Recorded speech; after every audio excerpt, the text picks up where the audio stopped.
أعوذ بالله من الشيطان الرجيم. بسم الله الرحمن الرحيم. وإذ قال عيسى بن مريم يا بني إسرائيل إني رسول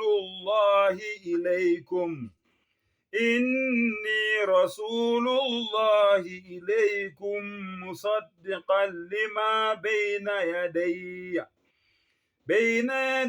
من التوراة ومبشرا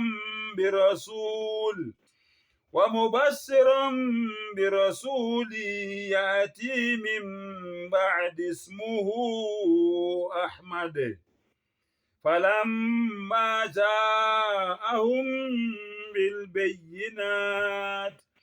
بالبينات قالوا هذا سحر مبين. Allahu Akbar. Sengathi Allah angabusiswa ukufunda kwezwi lakhe. Ngicela uAllah asivikele kusathane ongathandwa. Konke lokhu esikwenzayo la sikwenza egameni lika Allah onomusa onesihawu. Bantu bakithi ma-Afrika mahle, nginomfowethu la igama lakhe uzozisho yena ke igama lakhe ukuthi ubani. Mfowethu, ngisacela ukuthi ubingelela ababukeli bese uyabatshela nje ukuthi ubani. Mina sebeyangazi akudingi nokuthi ngize ngizisho. A'udhu billahi minash shaitani rajim. Bismillahirrahmanirrahim. Ngomusa kaAllah ngithanda ukuthi ngizichaze ngoKhalid wakamakhawula. Mashallah. Siyabonga kakhulu. My brother's name uKhalid Makhawula. Uyeke umfowethu engimbizile namhlanje ngathi mfowethu akungithungise nayo injobo. Uma silalela abafowethu laba abakholelwe eBhayibhelini basikhulumela indida. Into esingayi-understand esingazi ukuthi nathi sizoyithatha siyikhulume kanjani. Mhlawumbe bona bangasisiza. Mhlawumbe khona abaholi, mhlawumbe khona amabhishopi, mhlawumbe khona abashumayeli, mhlawumbe khona amadikoni, mhlawumbe khona abavangeli abangasisiza. Umbuzo umile. Ingabe uJesu uNkulunkulu yini noma uyindodana kaNkulunkulu noma uyisithunywa sikaNkulunkulu? Akakwazi ukuba yizo zontathu lezi zinto lezi bantu bakithi engiyibalayo. Ngihlale nginitshela ukuthi thina ayikho into my brother esizikhulumela yona. Yonke into esiyikhulumayo is either siyithatha kwiQuran le ngiyiphethe njengamanje noma siyithatha eBhayibhelini lele ngiliphethe njengamanje noma sikufunda emlandweni. Zintathu izinto. iQuran engcwele, iBhayibheli elingcwele, bese kuba yini? Bese kuba umlando. Okay. So, angithandi ukuthi lo mbuzo uphendule uwe ngoba ngenzeka uphendule ngendlela errong. Noma uphendulwe yimi, ngenzeka nami ngubeke ngendlela errong. Angithi yabona. Ake siye kuye qobo lwakhe uYeshua. Lo nina makholwa mbumbulu esenambiza ngoJesu. Ake siye kuye manje kwiQuran. Ngivule la iQuran chapter number 61, Surah Saf chapter number 61. Iverse esikhuluma ngalo uverse 6. Nilalelisise kahle. Surah Saf chapter number 61, uverse bani? Uverse 6. Ngifuna ukuthi sizwe kahle ukuthi uYeshua yena ngomlomo wakhe uthini. Bismillahirrahmanirrahim. Ithi wa idh qala Isa ibn Maryam. Lapho uJesu indodana kaMariya ithi. Cela nawe my brother ulalelisise kahle ukuthi uthini. Allahu Akbar. Ya bani Israel, o bantwana bakwa Israyeli. Right. inni rasulullahi ilaykum, mina ngempela ngiyisithunywa sika Allah esithunyelwe kini. Niyamuzwa kahle, uyamuzwa mfowethu? Uthi yini? Uyisithunywa sika Allah. Akasho ukuthi nginguNkulunkulu, akasho ukuthi ngiyindodana kaNkulunkulu. Angithi sithe soyithatha from the Quran bese soyilanda kuphi? eBhayibhelini. Uthi mina ngiyini? Inni rasulullahi ilaykum, mina ngiyisithunywa sika Allah esithunyelwe kini. Musaddiqan lima bayna yadayya, ngiyaqinisa, Allahu akbar, ngiyaqinisa ngokufika phambi kwami nenguphethe manje. Ngiyaqinisa ngokufika phambi kwami nenguphethe manje. Okuyini? Mina Torah, ngikhuluma ngeTorah leka Moses efike ngaphambi kwakhe, naloku akuphethe manje okuyini? iInjili, indaba ezimnandi. Kusho ubani? uYeshua noma uJesu ngomlomo wakhe. Akagcini lapho, uthi wa mubashiran birasul, ngininikeza nezindaba futhi ezimnandi, izindaba ezinhle zani zesithunywa. Njengoba naye eqeda ukuthi uthunyiwe, usaletha futhi indaba ezimnandi zani my brother zesithunywa. Okay, subhanallah. Yati min ba'dihi, esiza emva kwami. Lesithunywa siza nini? Emva kwami. Allahu akbar. Ismuhu Ahmad, igama laso ubani? uAhmad. Amazwi kabani? kaYeshua lawo. Uyaqhubeka uthini? Falamma ja'ahum bil bayyinat, kepha labo ebalethela ubufakazi, labo abeza lobufakazi, layelani ukuthi bathini? Sekukhulunywa ngani ke maKristu, nani maNazaretha, nani maRoma, nani maWatchtower, nani maJuda.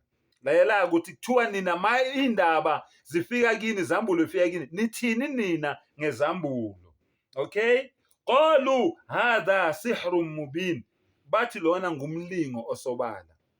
This is magic. Ayikho into enje, ayikho lento ekhunywa uMuhammad, ayikho lento ekhunywa eQuran. Thina siyazi ukuthi uJesu yini? uNkulunkulu. Thina siyazi ukuthi uJesu yini? indodana kaNkulunkulu. Le ekhunywa eQuran ayikho. Kusho nina. Lalela-ke, ngiyoyilanda manje kuphi? Ngiyoyilanda kuphi? eBhayibhelini. Nanti uyayibona, ngiphethe iBhayibheli, umfowethu nangu ufakazi, nani nanti niyalibona. Ngivule incwadi kaJohn 5. Sifuna ukuzwa ukuthi yena uthini, yena qobo lwakhe. John 5 verse 30. John 5 verse 30. Lalelani-ke, mina ngingenze lutho ngokwami. Yayizwa my brother. Kusho bani? uYeshua, uJesu qobo lwakhe. Uthi yena ngokwakhe ayikho into angazenzela yona. Okay, ngingenze lutho ngokwami, ngahlulela njengalokho engikuzwayo. I give judgment ngendlela engizwa ngayo, ngendlela engitshelwa ngayo. Kula nginikeza khona ukwahlulela. Angingahluleli mina ngokwentando yami, kodwa ngalokho engikuzwayo. Okay, ukwahlulela kwami kulungile,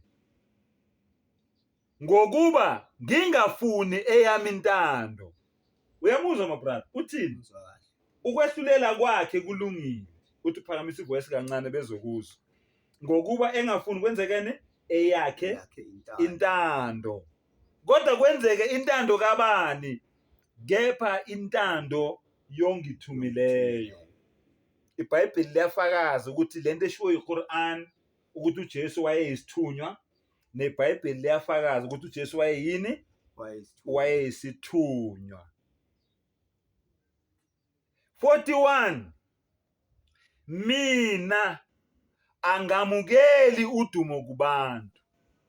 Yezwa shehe, bonke labantu abadumisa uJesu uthini yena? Baronga. Yena akalwamukeli lolo dumo lwabo, akalwamukeli, ngoba lizomgaxelisa, lizomfaka enkingeni. Udunyiswa kanjani ungasiyena umdala? Uthi ke mina ngiyayikhipha kulento yabo abayenzayo, angilwamukeli mina ini? Udumo kubantu. Kepha ngiyanazi nina ukuthi aninalo uthando likaNkulunkulu.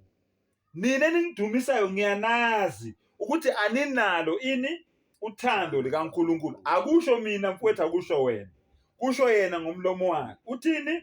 AmaKristu ngoba yamdumisa awanalo uthando likaNkulunkulu. AmaRoma ngoba yamdumisa awanalo uthando likaNkulunkulu. AmaWashtawa awanalo uthando likaNkulunkulu. Wonke umuntu odumisa uJesu unjani? Akanalo uthando likaNkulunkulu.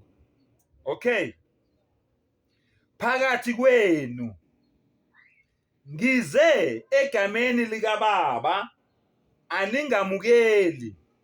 Uma kuza omunye ngelakhe igama niyamamukela yena. Allahu Akbar. Yena uze egameni likabani? LikaNkulunkulu, abamamukeli. Kodwa makuza omunye egameni likaShembe benze njani? Bayamukela. Omunye esegameni likaHanyane benze njani? Bayamamukela. Omunye esegameni likaMdise benze njani? Bayamamukela. Omunye esegameni likaJehova benze njani? Bayamamukela. Omunye esegameni lamadlozi benze njani? Bayamamukela. Kusho bani? uYeshua ngomlomo wakhe. Lalela ke 44 sesivala ke manje. Ningakholwa kanjani nina enidumisana nodwa? Akusima brother nayibuka. Ngibona kahle. Ningakholwa kanjani nina enidumisana nodwa? Ningalufuni udumo oluvela kuNkulunkulu yedwa na. Oneness of Allah. Oneness of God. Allahu Akbar. Uyanibuza kuJesu maKristu, nina nikholele emthathweni bukaNkulunkulu. Uyanibuza ke manje ukuthi ningakholwa kanjani ngoba nidumisana nodwa? Ningakholwa kanjani nina eningamfuni uNkulunkulu ngoba nidumisana nodwa? Yini ningalifuni udumo likabani? LikaNkulunkulu yena yedwa na. Oneness, ubunye bakhe. Seningakhomenta ke nisithuke ngendlela enifuna ukusithuka ngakhona, kodwa ngiyazi ukuthi abaningi iqiniso lizofika kubo. My brother, sesivala. Awubeke nje amagama athize nje usho ukuthi wena ngale nkulumo le uzizwa kanjani, ufisa ukuthi kwenzakaleni emphakathini. Abantu benze njani? Balibona iqiniso noma bangaliboni, noma balibalekele belibona. Yini oyifisayo mfowethu? Egameni kaMusa noMdali. Egameni kaMdali onomusa onesihawu. Amen. Engikufisayo ukuthi abantu balithole iqiniso. Ngoba umbhalo thina sifunda weQurani mayikhuluma nathi ngathi unathi umbhalo kaMdali, inkulumo ephuma kuyo uMdali uthi thina isilazi iqiniso asibanikeze abanye iqiniso abangalazi. Allahu Akbar. So isifiso nothando ukuthi nangothando ukuthi balithole iqiniso. Amen. Siyabonga. Nizwileke bafowethu. Onendlebe uzozwa, onamehlo uzobona. Injalo. Uma nibona amanyala encithakalo, baqalile abantu manje bakhonza ababonkulunkulu, angithi? Vulani uJeremiya 10 nizwe ukuthi thini. Nikhonza onkulunkulu abangadalanga zulu, abangadalanga mhlaba. Labo nkulunkulu bene nibankhonzayo ngelinye ilanga bazobhujiswa. Allahu Akbar. uAllah akabhubhi. uAllah uyohlala ekhona ingunaphakade. Kodwa labo nkulunkulu bene nibakhonzayo ngelinye ilanga bazobhujiswa. Futhi ngelanga lokwahlulelwa bazobe beniphika labo nkulunkulu benu enibakhonzayo.